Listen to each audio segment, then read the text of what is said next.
Olá, queridos, a paz de Cristo a todos. Nosso momento com Deus de hoje está no Evangelho do Senhor Jesus, segundo o apóstolo João, capítulo 10, versículo 27, que diz assim: As minhas ovelhas ouvem a minha voz, e eu conheço-as, e elas me seguem. As minhas ovelhas ouvem a minha voz, eu conheço-as, e elas me seguem. Cristo, ele dá 3 sentenças aqui nesse versículo.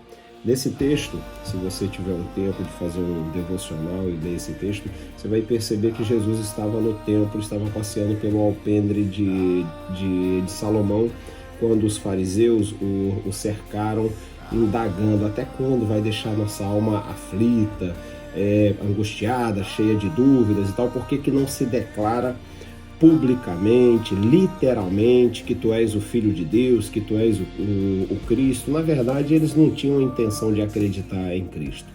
Eles não tinham intenção nenhuma de poder seguir Jesus. O que eles queriam era apenas uma oportunidade de poder condená-lo. Quantas pessoas, amado, infelizmente vivem em nosso meio disfarçando certas amizades ou até mesmo aproximação, mas com segundas intenções. Infelizmente vivemos isso aí a todo momento, mas devemos crer em Deus, que ainda tem corações bons, que ainda tem pessoas boas também, cujas intenções são sinceras, são verdadeiras. Mas como estou falando de Cristo, não posso deixar de citar, não posso deixar de fazer essa citação, porque era isso que acontecia nesse momento.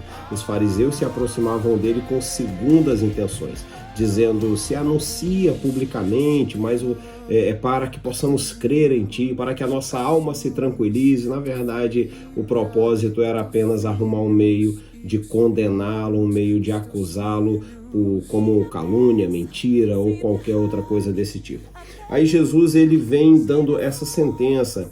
Ele, no verso 25, ele diz assim: já vou-lo tenho dito e não creis.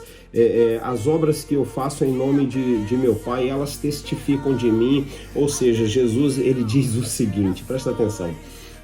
No verso 27, quando ele diz assim: as minhas ovelhas ouvem a minha voz, não significa que ouvimos ele falar apenas. Existem inúmeras maneiras de você pronunciar algo. Um grande pregador uma vez falou o seguinte: pregue a Cristo, anuncie a Cristo a todo momento. Se necessário, fale. Vou repetir: anuncie a Cristo a todo momento. Se necessário, fale. Ou seja, não é necessário você falar, você esbravejar, não é necessário. As suas ações muitas das vezes vão gritar muito mais alto, vão falar muito mais alto. As pessoas não dizem eu sou honesta, elas praticam a honestidade e o seu dia a dia, as suas ações provam isso. Elas não dizem eu sou fiel ou eu tenho caráter.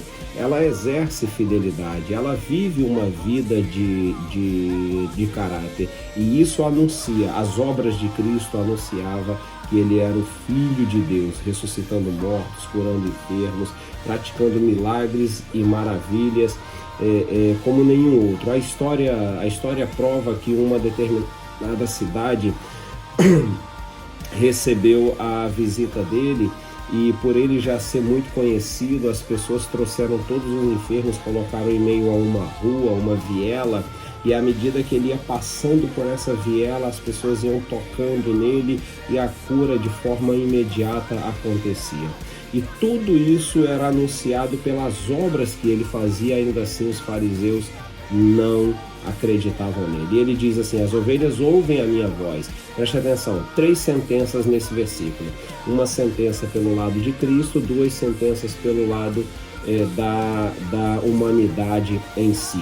Uma das sentenças, elas ouvem a minha voz, ou seja, elas reconhecem as obras feitas, elas pesquisam, elas estudam, elas fazem prova, como a palavra diz em certo versículo: fazei prova de mim. Elas fazem prova disso, e à medida que vivem, ouvem a voz, reconhecem que não há outro caminho, não há outra salvação, não há como se achegar a Deus a não ser através de Cristo Jesus. A segunda sentença que ele dá é dele para conosco. Ele diz assim: e eu conheço-as, Ou seja, ele diz assim: eu conheço cada um daqueles que realmente são discípulos, daqueles que são considerados minhas ovelhas, daqueles que me seguem, eu conheço. Sabe por quê? Porque os ensinamentos entregues nessa palavra são exercidos por essas pessoas. No Evangelho de João ele diz assim: os meus discípulos serão conhecidos pelos seus frutos.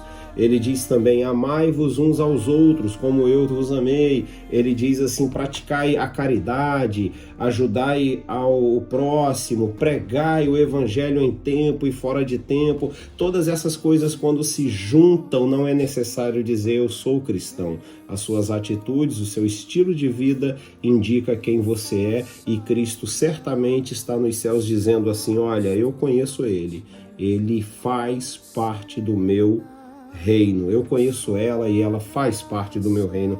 A terceira sentença, ele diz assim: aí elas me seguem. Seguir a Cristo não significa apenas dizer que é crente. Seguir a Cristo significa ser um pequeno Cristo, dar os passos que ele deu, caminhar segundo a sua palavra, caminhar segundo o entendimento da lei que nos foi deixada. Entenda uma coisa: na época antiga, os discípulos de Cristo, eles foram conhecidos como cristãos, não por um jargão qualquer, não.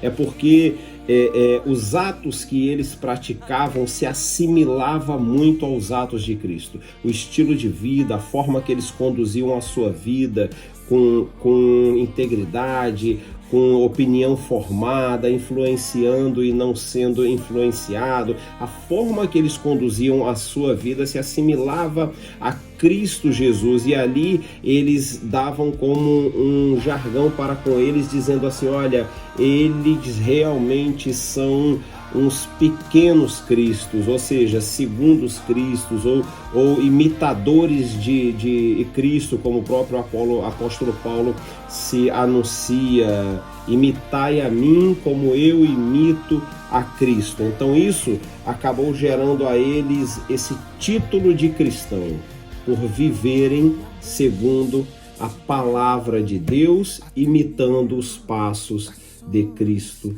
Jesus. Amado, não se trata apenas de uma religião ou de uma fé exercida. Se trata de um estilo de vida onde você pode levar a sua casa, a sua empresa, os seus negócios, os seus sonhos, tudo ao altar do Senhor, aos pés do Senhor, e viver as maravilhas que Ele reserva, viver a bênção dele sobre a sua vida, a sua casa. Uma bênção de multiplicação, uma bênção de restauração, uma bênção que muitas das vezes sim requer renúncia, mas por outro lado tem a presença do Senhor a todo tempo, em todo momento com a sua vida, separando aquilo que Ele tem de melhor para nós, e por fim, a vida eterna ao seu lado. Fique com essa palavra, guarde no seu coração, e que o Espírito Santo abençoe sua vida e sua casa, em nome do Senhor Jesus. Pai, em nome do Senhor Jesus, eu oro, Senhor, nesse momento contigo, ó Deus. Momento em que dividimos a tua palavra, em que somos gratos por ela. Que essa palavra entre nos lares que me veem, no coração das pessoas que me ouvem, que o Teu Espírito Santo traga restauração, traga vida, que o Teu Espírito Santo traga essas sentenças sobre a vida de todos que me ouvem, Senhor, que eles possam ouvir a Tua voz, ó Deus, que eles possam seguir os Teus caminhos, e para a glória do Teu nome, que eles possam nessa terra viver as Tuas maravilhas, fazendo prova de Ti e reconhecendo que só o Senhor é Deus. Eu declaro restauração de vida, restauração de casamento, restauração de lar, eu declaro comunhão, eu declaro vida e paz para todo sempre, e que Teu nome seja glorificado nesses lares, em nome de Jesus. Amém. E graças a Deus. Deus abençoe você, sua casa, sua família, em nome de Jesus. Saúde e paz, e até o próximo momento com Deus.